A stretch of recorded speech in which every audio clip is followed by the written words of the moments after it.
لیکن وڈی 11ویں اس ٹائم منعقد ہونا جڑا بدھ دا دن ہے، پھر یہ متعلق روایات بھی موجود ہے کہ قبولیت کا ایک لمحہ آتا ہے، کوئی تو کڑی ہے نا۔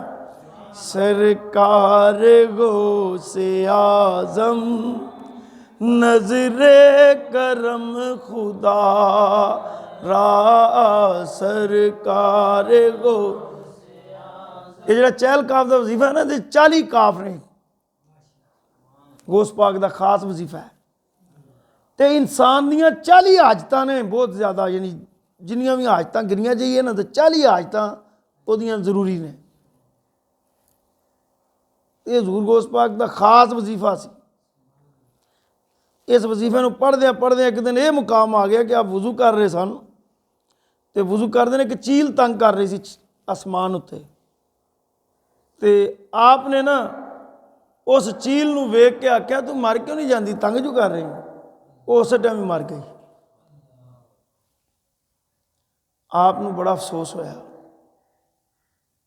آپ نے اسی ٹائم جیب چو 2 درم کڈے تے صدقہ کر دیتے، فرمایا عبد القادر اینا چہل کاف پڑے کہ تیری زبان ہے رب دی گل نکل دی، رب تیری گل مندا ہے۔ سرکار غوث اعظم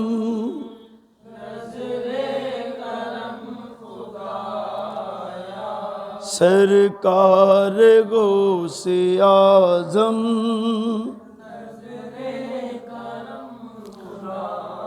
را، نظر کرم خدا را، نظر کرم خدا را، میرا خالقہ صبر دو، میں فقیر ہوں تمہارا، سرکار غوث اعظم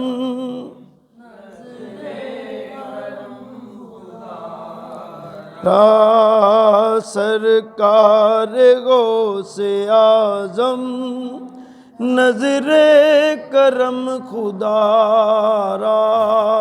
اچھا آپ نے سنا ہے نا کہ والد کیسے تھے اور والدہ کیسی تھی، تو جب والد اور والدہ ایسی ہوں تو پھر غوث اعظم پیدا نہ ہو۔ آپ نے بچپن میں دین کی تعلیم کو حاصل کیا اور آپ اپنے آبائی جو گھر تھا آپ کا، وہاں پر آپ نے جو ہے قرآن پاک کو حفظ کیا، یاد کیا، اور پھر آپ نے کی والدہ نے آپ کو دوسرے شہر تعلیم کے لیے آپ کو بھیجا اور 2 باتیں فرمائیں، نصیحت کی والدہ نے، جو بچے چھوٹی عمر میں ہوں یا بڑی عمر میں ہوں، اپنی والدہ کا ادب اور احترام اور اس کی اطاعت نہیں نہ کرتے، وہ کامیاب نہیں ہوتے۔ کامیاب بچہ وہی ہے جو اپنی ماں کا خدمت گزار ہے۔ غوث اعظم بھی جو ہیں وہ اپنی والدہ کی خدمت گزار، اطاعت گزار تھے تو کامیاب ہو گئے، دنیا میں نام ہو گیا، کیونکہ والدہ بھی ولیہ تھی اور والد بھی ولی تھا۔ تو سیدنا عبد القادر جیلانی جب پڑھنے کے لیے نکلے تو آپ کی والدہ نے فرما دیا کہ تم نے جھوٹ نہیں بولنا۔ کیا نہیں بولنا؟ جھوٹ نہیں بولنا۔ اور آج ہم کیا کرتے ہیں؟ چاہے کاروبار ہے، چاہے تعلیم ہے، ماں باپ بچوں سے جھوٹ بولتے ہیں، بچے ماں باپ سے جھوٹ بولتے ہیں، بہن بھائی ایک دوسرے سے جھوٹ بولتے ہیں، کسی شعبے میں بھی چلے جائیں جھوٹ جو ہے نا اس کے بغیر کیا ہوتا ہے جی، اور جی کی کریے کرنا پہنتا جی، گزارا نہیں ہوتا۔ حالانکہ جھوٹ بولنے والے کی زبان سے برکت ختم ہو جاتی ہے، جھوٹ بولنے والے کے چہرے سے رونق بھی ختم ہو جاتی ہے، جھوٹ بولنے والے کی زبان کی وہ تاثیر یعنی اس کی بات میں اثر نہیں رہتا، اور جھوٹ بولنے والا ہمیشہ یعنی اللہ کی اور اس کے فرشتوں کی قرآن کے مطابق وہ لعنتوں کا شکار رہتا ہے۔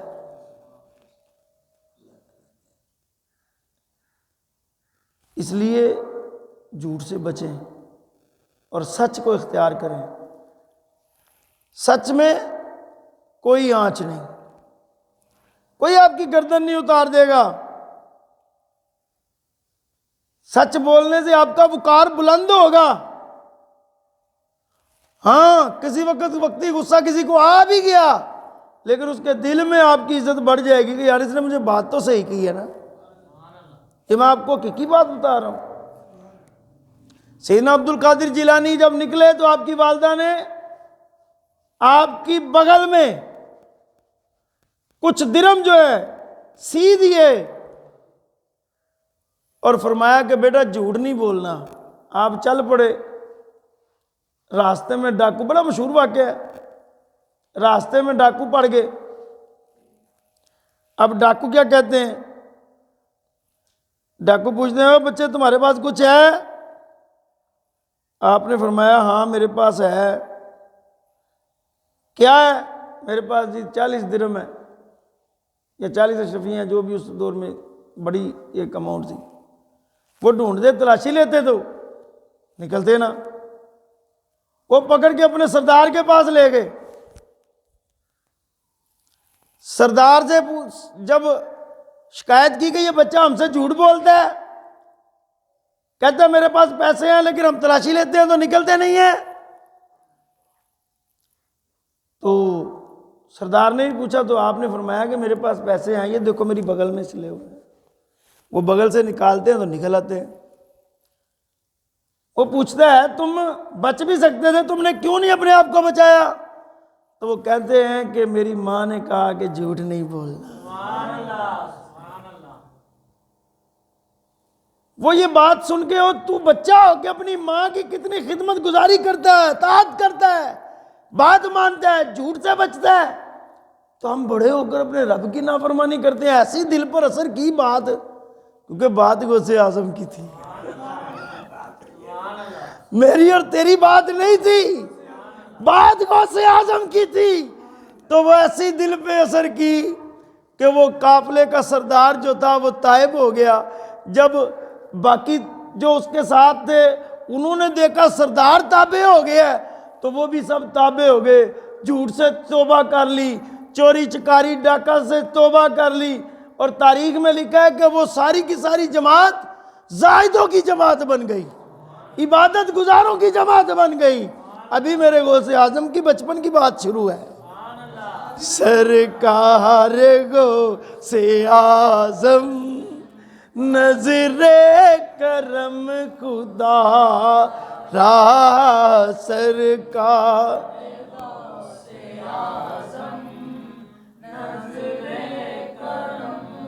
دارا میرا خالق کا صبر دو، میں فقیر ہوں تمہارا، سرکار گو۔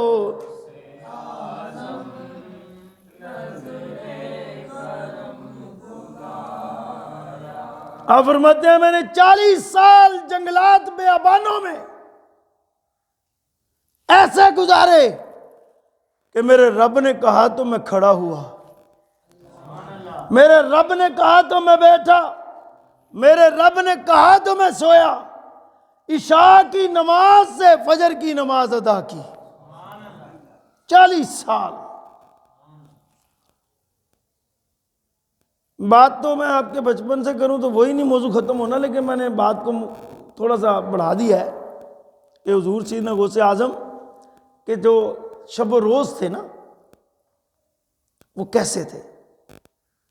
آپ نے ایسے اللہ تعالیٰ کی اطاعت میں اور رضا کو پانے کے لیے اپنی زندگی کو وقف کر دیا۔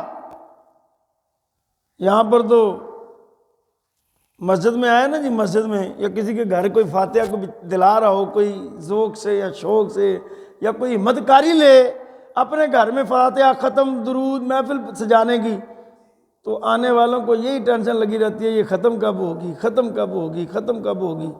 نماز پڑھنے آتے ہیں تو کئی لوگ ایسے ہیں جیسے احسان کرنے آتے ہیں، فٹافٹ بس اللہ اکبر سجدہ کریے جائیے، پتہ نہیں قبول ہوا کہ نہیں ہوا، ادا بھی ہوا کہ صحیح طرح نہیں ادا ہوا۔ ہاں تو غوث اعظم کی زندگی کو پڑھیں، 40 سال آپ نے کیسے گزارے۔ آپ فرماتے ہیں ایک دن ایسا آیا مجھ پہ کہ قریب تھا کہ مجھے موت آ جائے، بھوک کی کیفیت یہ تھی، حالت یہ تھی، کھانے کو کچھ نہیں تھا، قریب تھا کہ میں اب میری موت واقع ہو جائے گی۔ فرماتے ہیں کہ ایک دم آسمان پہ بارش کا موسم بنا، بارش کا جب موسم بنا تو بارش کے قطرے گرے تو میں نے ان سے اپنے آپ کو سیراب کیا۔ یکا یک ایک آواز آئی، عبد القادر تیری عبادتیں قبول کر لی گئی، آج کے بعد تجھے نماز کی ضرورت نہیں ہے۔ یہ جو آج کل پیر بنے پھرتے ہیں معیار ہی کوئی نہیں، آج کل پیریوں کا جو پیریاں اور مریدیاں چلتی ہیں ان کا معیار ہی کوئی نہیں۔ حقیقت میں پیر وہ ہے جو اللہ اور اس کے رسول کا اطاعت گزار ہے، اس کا حکم کہیں بھی اللہ کے حکم سے ٹکرا جائے وہ کہتے نا کہ کہتے نماز پڑھ لیں گے جی، پڑھی گئی جی ساڈی، اسی نماز پڑھ دی مدینے جا، میں نے جو پیر نو کوئی 2 دن کمرے چ بند تے کرو، انہوں جو بھوک لگے پتہ لگے کہ پڑھنا کتے تے رہنا کتے تے بہنا کتے۔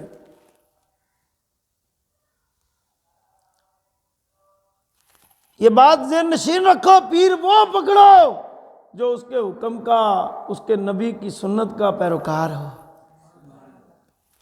جس کے چہرے پہ داڑھی رسول اللہ صلی اللہ علیہ وسلم کی سنت مبارکہ ہو۔ آج کل تو داڑھی بھی کوئی نہیں ہے، آج بڑے بڑے جناب، بڑے پہنچی ہوئی شخصیتیں، ہر کوئی علامہ اقبال بن جاتا ہے۔ علامہ اقبال تو علامہ اقبال تھا، سارے تو نہیں اب بنے۔ ہاں جی،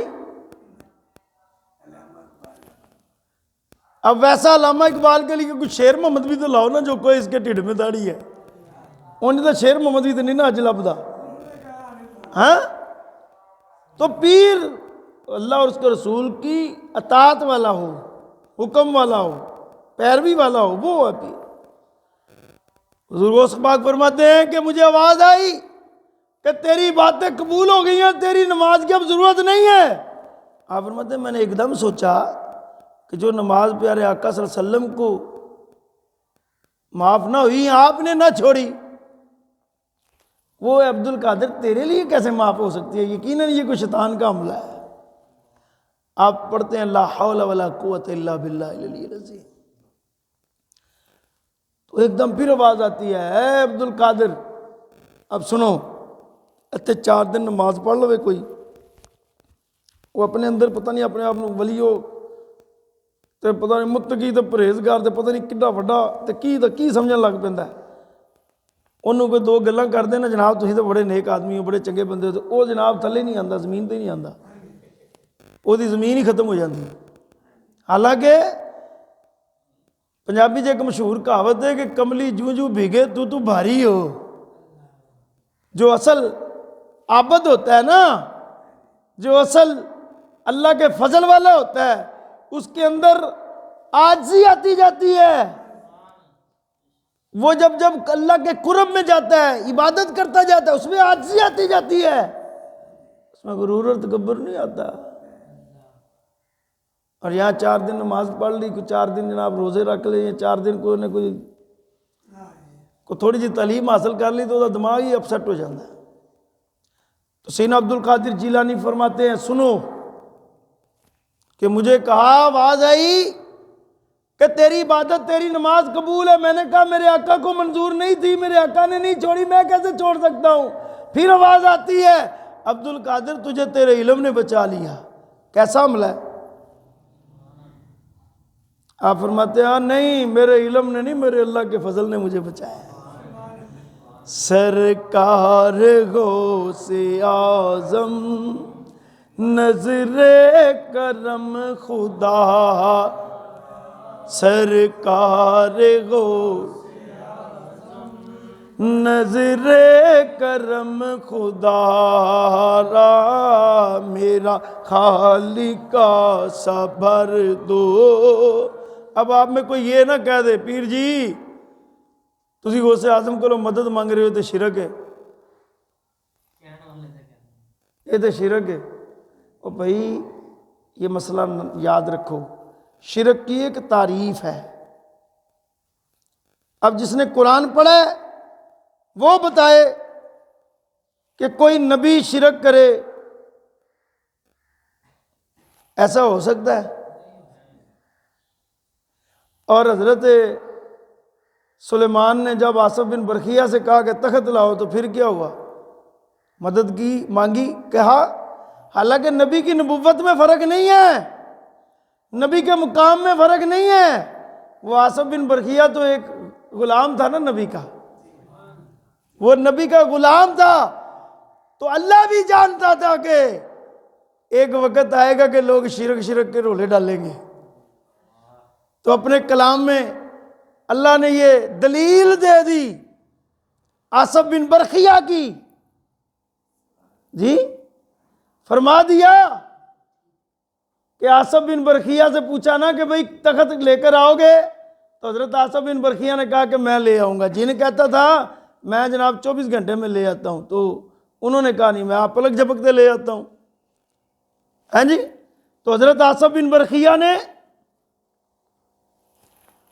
پلک جھپکتے ہی بلقیس کا تخت لا دیا۔ یہ قرآن کا واقعہ ہے۔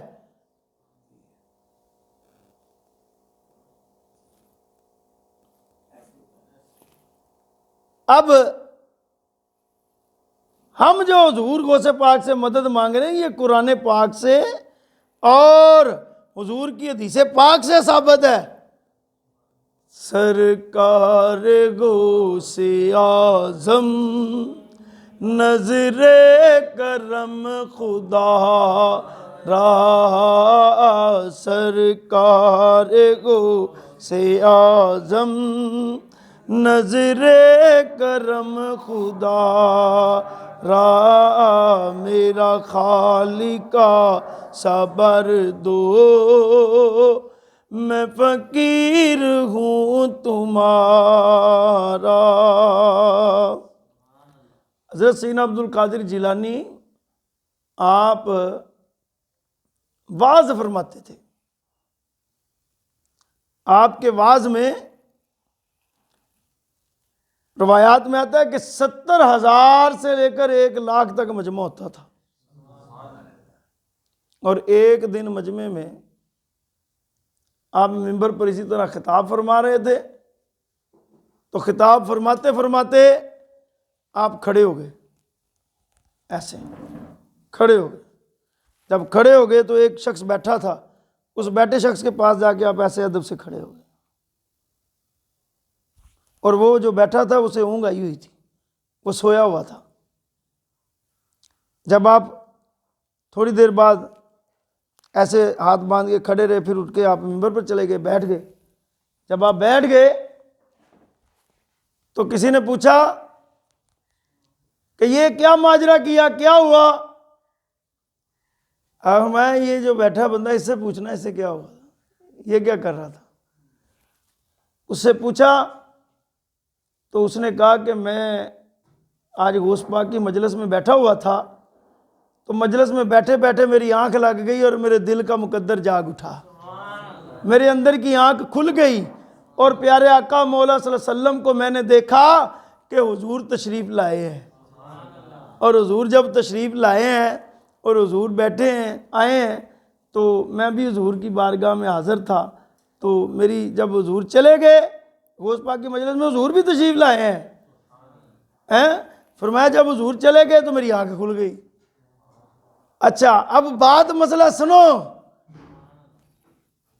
اب وہ بند آنکھوں سے حضور کی زیارت کر رہا تھا، اور میرے غوث پاک جاگتی آنکھوں سے آقا مولا صلی اللہ علیہ وسلم کی زیارت کر رہے تھے۔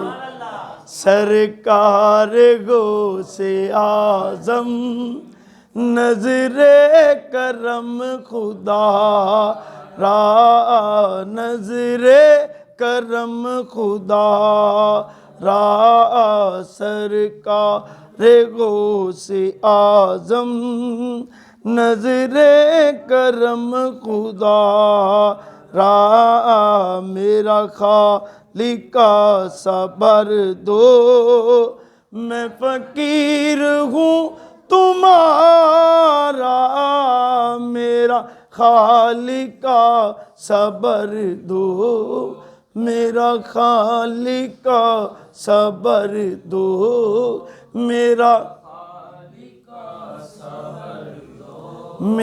خالق کا صبر دو، میرا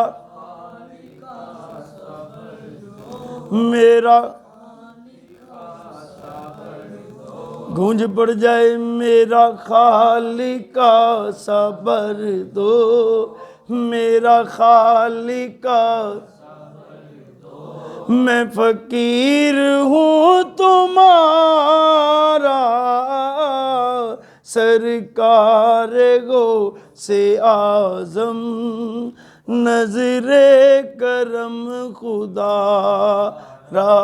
اب یہ غوث پاک کے جو غلام ہیں، جو غوث پاک کے غلام ہیں، مرید ہیں، جی آپ فرماتے ہیں کہ میرا مرید اگر جنت سے ایک بھی بار ہوگا نا تو میں جنت میں نہیں جاؤں گا، میں جنت میں نہیں جاؤں گا۔ یہ جتنی میں باتیں کر رہا ہوں نا، یہ میں آج کی اور اپنی طرف سے نہیں کر رہا، یہ جتنی باتیں ہیں یہ لکھی پڑھی باتیں ہم تک پہنچی ہیں تو وہ بیان کر رہا ہوں۔ ہاں تاریخی باتیں، سکہ بندوں کی، یعنی مستند بندوں کی لکھی ہوئی باتوں کو میں بیان کر رہا ہوں۔ کسی کو کوئی پرابلم ہو، کوئی شک ہو تو میرے پاس آ جائے، والے بھی دکھا دیں گے ساری باتوں کے۔ یعنی کوئی یہ نہ سمجھے کہ آپ پیر اشرفی جناب تو اپنے کولوں ہی گلا کیتی جانا ہے۔ ہاں اب سیدنا غوث اعظم جب بیان کرتے اور واعظ کرتے اور پھر آپ نے لوگوں کو تعلیم و تربیت فرمائی، تو آپ کی ایک بات مجھے یاد نہیں رہی، وہ میں بتا دوں کہ جس رات آپ کی ولادت ہوئی، یعنی پیدا ہوئے، اس رات اللہ تعالیٰ نے بغداد کی بات کر رہا ہوں، صرف بغداد میں سب کے ہاں لڑکے پیدا ہوئے۔ اچھا جتنے لڑکے پیدا ہوئے بغداد میں مسلمانوں کے گھر کی بات ہے، ان ساروں کو اللہ نے ولایت کے درجے پہ رکھ دیا۔